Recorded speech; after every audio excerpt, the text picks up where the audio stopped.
New Year's Eve, 2003, at the Ritz-Carlton Hotel in Naples, Florida, Alex Lifeson was sprayed with pepper spray, tackled and handcuffed by police in front of American media cameras. Not because of drugs, not because of backstage violence or a romantic scandal, but because he rushed in to protect his son during what seemed like a minor scuffle. Within hours, one of rock music's most private men had become the subject of cold, clinical headlines. For many, it was a shocking image. Alex Lifeson, the embodiment of calm, bleeding for his family.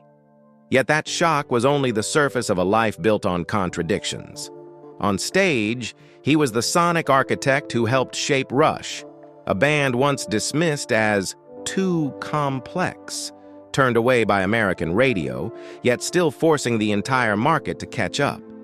In music, Lifeson was daring, rebellious, they forever pushing boundaries to their edge.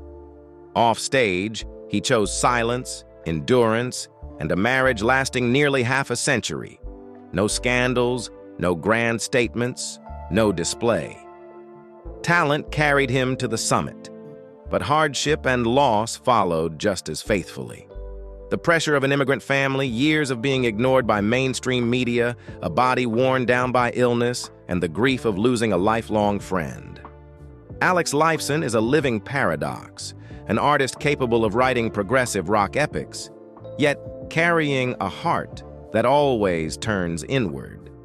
So what kept him standing in an industry notorious for grinding people down? Behind that quiet composure, what battles were never fully told? That is where the story begins. The New Year's Eve altercation that year was not the moment that changed Alex Lifeson. It merely exposed something that had existed since very early on. A protective instinct, quiet endurance, and an inner life forged under silent pressure. To understand how a man could remain quiet for half a century in the noisy world of rock, we have to go much further back, before stage lights, before packed arenas, and even before the name Rush. Alex Lifeson was born on August 27, 1953, in Fernie, a small mountain town in British Columbia, into a Serbian immigrant family. His birth name, Aleksandar Živojinović, carried the clear imprint of Eastern European roots, not yet blended into North American life. When the family moved to Toronto, Alex grew up in dense immigrant neighborhoods, where Serbian was spoken at home and English on the streets, and where each day was a lesson in existing between two worlds that never fully felt like his. His father was a machinist who carried a very typical post-war immigrant dream. His son would study properly, pursue a stable profession, become a doctor. Family discipline was strict, expectations were clear, and his future path was mapped out early. But Alex found his escape elsewhere. When he first held a guitar at age 12, music was not just a hobby. It became the only private space where he wasn't required to be someone according to a preset mold. In that small house, amid rules and invisible pressures, Alex learned to listen, to be patient, and to turn inward. He didn't rebel loudly, didn't openly declare war on his family. The conflict was quiet and prolonged, and in that state of tension, his musical identity began to form. Unflashy, unhurried, but deeply rooted. Hours of teaching himself guitar, British rock records playing through headphones, and the feeling of being an outsider. All of it quietly accumulated, laying the psychological foundation for the artist he would become. Alex Lifeson did not grow up in dramatic tragedy, but his childhood and adolescence were a continuous process of adaptation. That life between family expectations and a personal calling forged in him a rare ability to endure pressure without losing himself, to move forward quietly without needing to prove anything in words. The simmering tensions at home did not turn him into a loud rebel. They pushed him to search for another place where he could be himself. That place emerged during high school at St. Patrick's High School in Toronto. a disciplined, conservative environment where immigrant kids often learn to survive by staying quiet. It was here that Alex met another teenager carrying a similar sense of not belonging, Geddy Lee. Geddy was the child of Holocaust survivors. Alex grew up under the pressure of a traditional Serbian family, different backgrounds, yet a shared feeling of being outsiders. Music became their natural meeting point. Long jam sessions, skipped classes to play, losing themselves in sounds their families neither understood nor accepted. To their parents, rock was a deviation. To Alex and Geddy, it was the only place they could exist without explaining who they were. In cramped rooms, among old amplifiers and worn strings, Alex gradually shaped a restrained, unshowy style. Slow tones, open spaces in the sound, as if he were carving out a place for himself. At 17, Alex made a decision many considered reckless. He left high school to pursue guitar. Not out of impulse or defiance, but because he clearly saw that the safe path was not meant for him. And he did not sever ties with his family through dramatic declarations. He simply and quietly turned in another direction, accepting whatever consequences might follow. From that moment on, Alex Lifeson chose a life without looking back. Few words, no justifications, letting the sound itself tell the story of his origins, his inner conflicts, and his desire to live true to his own instincts. The decision not to turn back at 17 quickly pulled Alex Lifeson out of the boundaries of school and straight into a far rougher world. There were no stages, no lights, only damp basements and rehearsals that stretched until breath ran out. In 1968, at just 15, Alex and John Rutsey formed a small band in Willowdale, Toronto. They called it Rush, a name chosen almost at random, carrying no historical ambition, simply reflecting the hurried pulse and forward drive of teenagers no longer patient with waiting. In the early years, Rush survived on covers of Led Zeppelin, Cream, and the Yardbirds. The music was still raw, rooted in hard rock, shaped more by the era than by any clear identity. Yet, even in imitation, Alex held a different role. He didn't try to copy riffs note for note, but expanded them, leaving space between layers of sound. His guitar didn't just keep time, it quietly shaped how the whole band breathed. When Jeff Jones left, Alex invited Geddy Lee, a change made without announcements or drama. It happened quietly, but from that moment, Rush had a stable axis, a soaring voice, a fluid bass, and a guitar that knew how to step back to create space. By the early 1970s, Rush existed like countless other local bands, playing fairs, cafes, school gyms. They hauled their own gear, negotiated their own pay, built their own stages. No record label, no media support, no one vouching for them. Prejudice surrounded them. Canadian bands didn't sell, the music was too complex, unfriendly to radio. Alex didn't respond with arguments. He chose the path he knew best.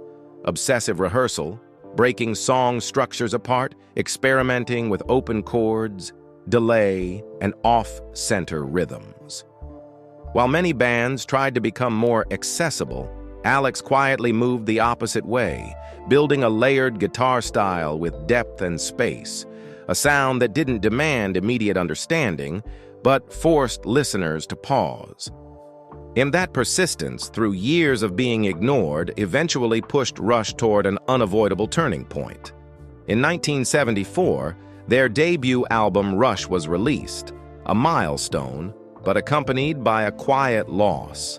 John Rutsey, a friend from the Willowdale days, had to leave the band due to diabetes. The decision carried no betrayal or conflict, but it left a real void. Rush faced the risk of collapse just as they had reached the recording studio door. Neil Peart arrived in that moment, unassuming, yet overwhelming. He brought a mind steeped in philosophy, a near-brutal self-discipline, and a vision of music far beyond familiar hard rock. Early rehearsals were not always smooth. Alex's calm, Geddy's restless energy, and Neil's intense focus constantly collided. Yet those differences formed a rare balance.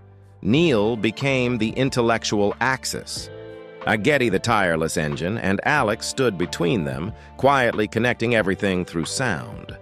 From then on, Alex Lifeson was no longer just a guitarist. He began to build musical space, using delay to stretch emotion, open chords to widen harmonic surfaces, introducing mandolin, bouzouki, and even rough early synth textures into song structures. Fly By Night and Caress of Steel followed. No hits, little promotion, even confusion among some early fans. Beneath the indifference, however, a clear movement was underway. Rush was leaving linear hard rock and entering progressive rock, longer, more complex, and far riskier. Alex felt the pressure of that transition deeply. Guitar could no longer simply keep rhythm or deliver climaxes. It had to converse with weighty ideas and layered structures. He chose not to overpower or show off technique, but to create breathing spaces so the music would not collapse under its own weight. And in the silence of the media and the coldness of the charts, Rush began to stand apart, not because they were recognized, but because they had stepped onto a path with no way back. That difference quickly pushed Rush into a confrontation they could not avoid. After Caress of Steel, Mercury Records began to lose patience. Sales weren't growing, radio showed little interest, and the message delivered was clear. Make something more accessible, tighter, safer. For many young bands, that was the signal to compromise or risk being pushed out of the game. For Rush, it became the moment they had to ask themselves why they existed at all. Alex Lifeson's response did not resemble a loud rebellion. He did not argue or explain.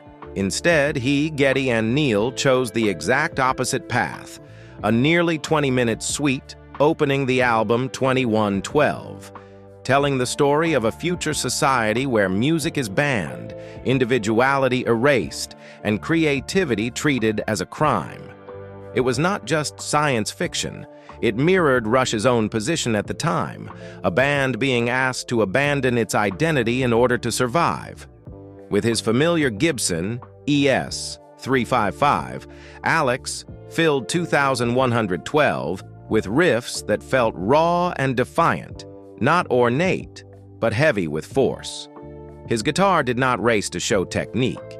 It guided the narrative like a film, at times tense, at times lonely, at times explosive.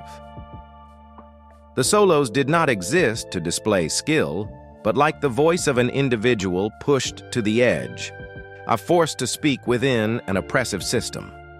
That restraint kept the music from collapsing under the weight of its own ambitious concept. When 2011-12 was released in 1976, few inside the label believed it would go far. But the audience told a different story. The album spread by word of mouth, bought and listened to from beginning to end, something rare in a radio-dominated era. 2112 not only saved Rush from being dropped, it established a core principle for Alex Lifeson.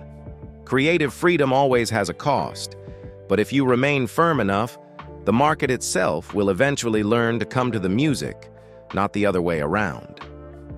The success of 2112 opened a long road that very few bands can travel without losing themselves. For Rush, the next 3 decades were not a race to hold position, but a continuous process of redefining what modern progressive rock could be.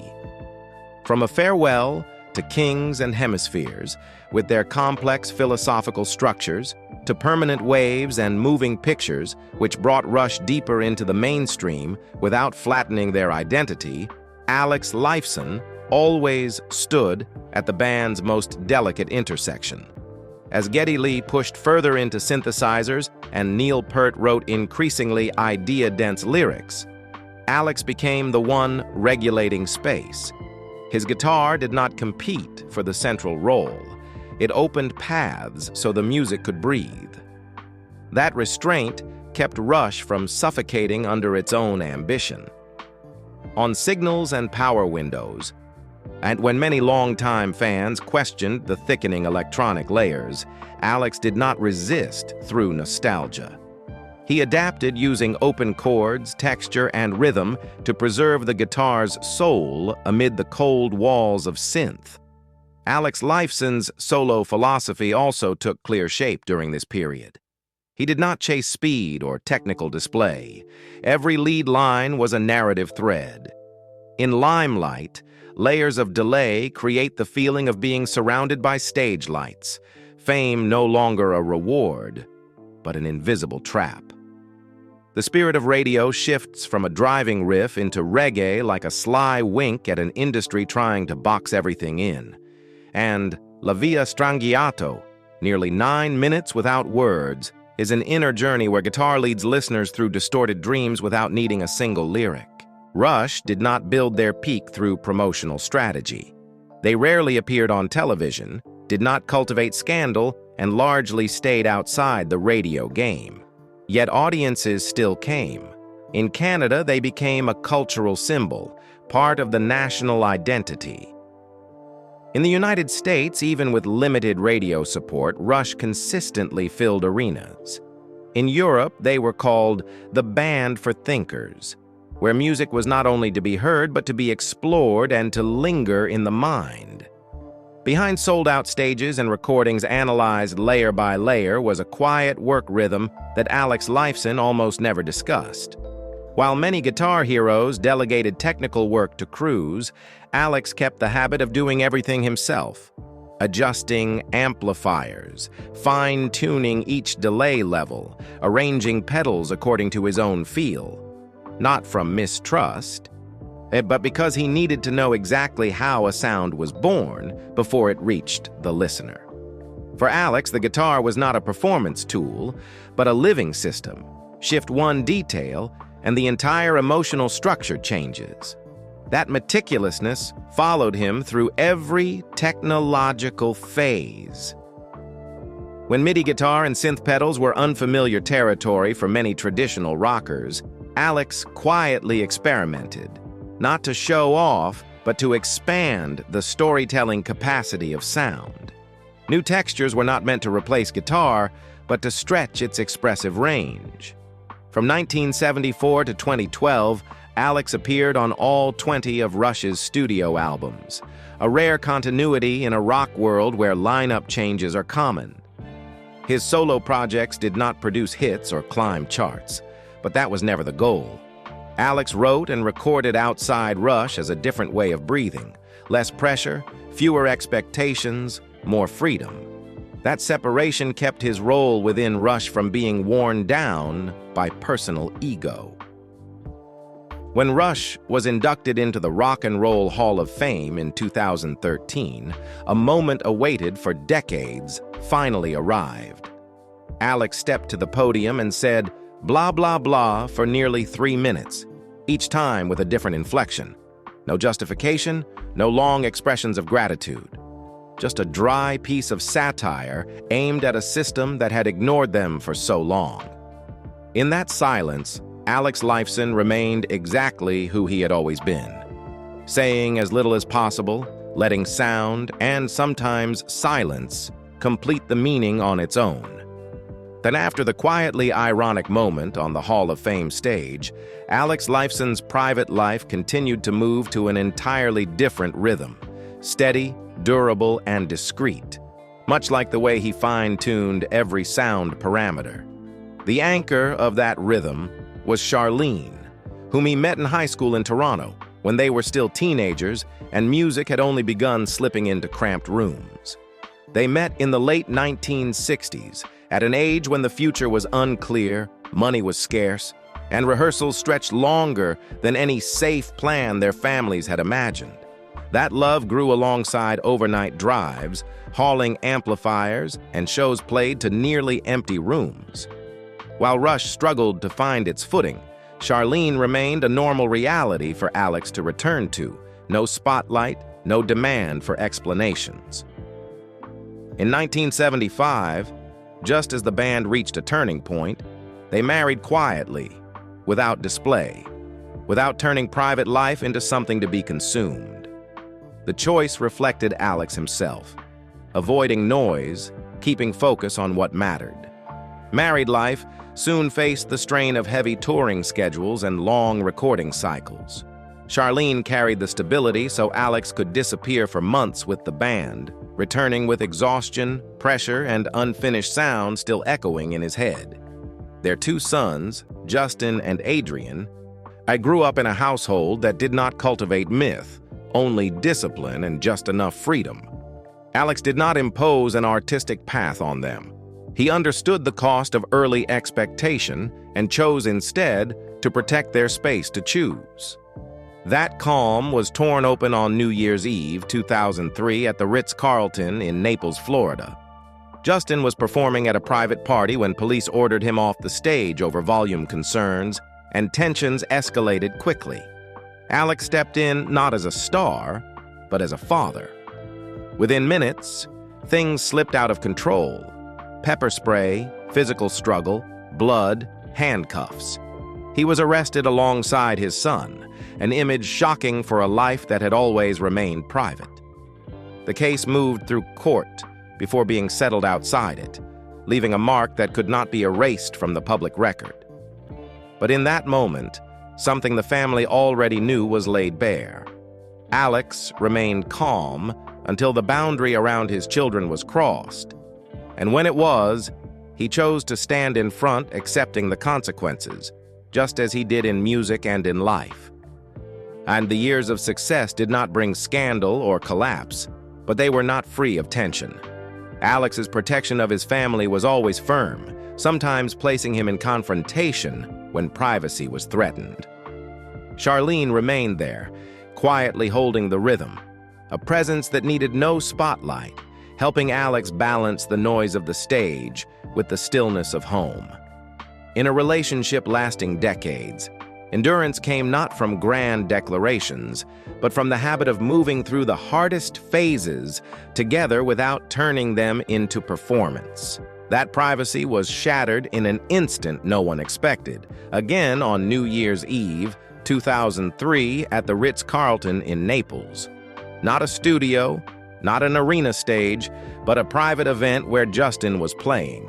When police asked him to leave the stage because the sound was deemed too loud, a situation that might have ended with a few words veered off its familiar track.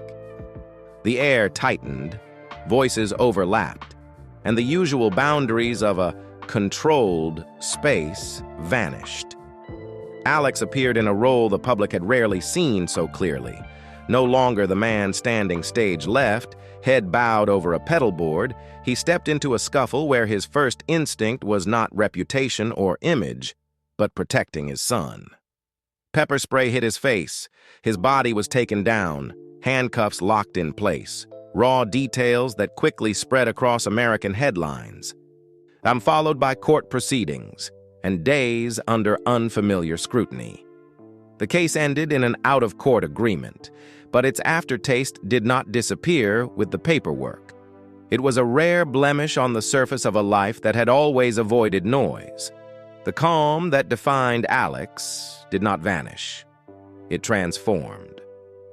At the fragile boundary between order and chaos, a father's instinct surfaced clearly, without explanation. The public saw for the first time that behind the iron discipline in sound and the restrained humor, before the media lived a quiet resolve, one willing to pay a personal price to keep his family safe. The 2003 altercation had barely faded when another loss, deeper and longer, began to settle over Russia's musical life. Tragedy struck Neil Peart in a way that left no room to sidestep. His daughter died in an accident, and not long after, his wife passed away from illness. The band gave no press conferences, set no timelines, asked no public questions about the future. They stopped and waited. That waiting was not loud, but it weighed like an extended silence, each man facing his own limits. When they returned to the studio with vapor trails, the music was darker and harsher than before. No keyboards, no cushioning layers, only the ragged breathing of emotions not yet healed. In that space, Alex Lifeson opened his creative range wide, layered, sharp-edged guitars rich with friction, as if trying to speak for things that could not be named. At the following years, did not ease the body. The R40 tour in 2015 unfolded with all three enduring in their own ways. Alex lived with psoriatic arthritis, his fingers swollen, movement limited, technique recalculated each night. Neil continued behind the kit through pain accumulated over decades. There was no farewell announcement, no banner declaring an end. The shows passed like heavy commas, audiences sensing what was coming without anyone needing to say it. The silence became absolute when Neil died in 2020 from brain cancer. The news arrived late, quiet, in keeping with how he had lived. For Alex, the loss required no public explanation. Their bond belonged to years shared on stage and in the quiet behind the curtain. The music that followed changed tempo. Slower, sparser, turned inward. No more urge to prove anything, no pressure to complete a chapter. Only melodies placed gently, as if feeling for a new way to exist in a world that had shifted. The quiet after 2020 did not turn Alex away from music, but moved him into another creative rhythm, smaller, more private, no longer carrying the obligation to represent anything beyond himself. In 2021, 2 instrumental tracks he quietly released online appeared as the first signal, sounds that did not chase climaxes or grand narratives, but drifted slowly, hazy, like thoughts not yet needing names. From that current, Envy of None emerged, not as post-Rush, but as a new space where Alex stepped back. Andy Curran brought a solid bass foundation, Alfio Annabellini maintained restrained production, and Maya Wynn opened a distant, fragile vocal layer, enough that Alex's guitar did not need to move to the front. The debut album in 2022, followed by another in 2025, leaned toward alternative and ambient. Fewer solos, more space. Instead of displaying technique, he placed each sound like an object in a room, letting the air decide how they collided. There, composition no longer aimed at legacy or judgment. It existed to serve an inner need in transition. His current daily rhythm follows that philosophy. No more dense touring schedules or stages that must be conquered. Most of Alex's time flows inside his home studio, recording, writing, adjusting according to how the day feels. When he sets the guitar down, he turns to oil painting, seeking abstract forms as another way of thinking about sound. Golf becomes a disciplined pause, and recreational flying offers a distinct sense of spatial control. Co-owning the Orbit Room keeps him connected to Canada's music community at ground level, a place where independent bands can try, fail, and continue. There is no retirement announcement because music remains. Only the way of living alongside it has changed. Less noise, more listening, and enough freedom not to have to go anywhere at all. Then Alex Lifeson's legacy does not rest on how many records he sold, where he ranked on guitar lists, or how many belated honors he received. It lives in something more enduring, quieter, and far harder to imitate. The way he redefined the role of a guitarist in a rock band without needing to become the center of attention. In Rush, he did not compete vocally with Geddy or engage in philosophical dialogue through words like Neil. Instead, he created space for both of them to exist. Alex's guitar does not take up space, it makes space. Every open chord, every layer of delay, every unexpected transition is his way of letting the music breathe, allowing emotion to enter without being forced. That influence spread without manifesto or declaration. Generations of guitarists learned from Alex not to play faster, but to listen deeper, to hear the space between notes, to balance technique with feeling. He proved that a guitar does not have to shout to leave a mark, that a solo can tell a story without showmanship, that lasting creativity comes not from pleasing the market, but from patiently protecting one's identity. Even the blah blah blah moment at the Rock and Roll Hall of Fame was not a random joke. It was the consistent stance of an artist long accustomed to being overlooked, yet never asking to be acknowledged. When Rush closed not with an announcement but with silence, Alex Lifeson did not disappear. He continued at his own pace, writing slowly, playing less, living fully, just as he always had. Without the need for spotlight or proof, he lets the music stand in front while he steps back. That choice makes his legacy rare, a legend born not from noise, but from absolute loyalty to sound and to himself. What makes Alex Lifeson different is not that he stood behind one of rock's greatest bands, but that he walked the entire path without losing his inner wholeness. He understood the pressure of fame, yet never let it turn music into a tool for display. He endured loss, pain, physical limits, and the passing of a lifelong brother in arms, yet did not let that pain turn him bitter or loud. Alex chose silence, chose work, chose to keep creating sound in the most honest way to his feelings, even when no one was demanding or waiting. Today, when people speak of Alex Lifeson, they remember not only 2112 Limelight or the open chords that shaped an entire guitar language. They remember an artist who stood slightly off-center, yet kept the music from collapsing.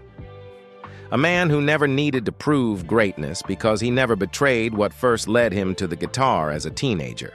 Curiosity, humility, and the belief that music is meant to be lived with, not consumed until empty. It is a quiet kind of endurance, rare, fragile, and beautiful, in a way charts and awards cannot measure. If you have ever lost yourself in the spaces within Alex's guitar, felt comforted by a solo that did not need to scream, or believed that creativity does not have to arrive with noise, leave a small sign of greeting for the artist who spent a lifetime making sure music could breathe. And if you want to keep exploring the real people behind legends, support the channel so we have reason to keep telling stories like these. Slow, deep, and necessary.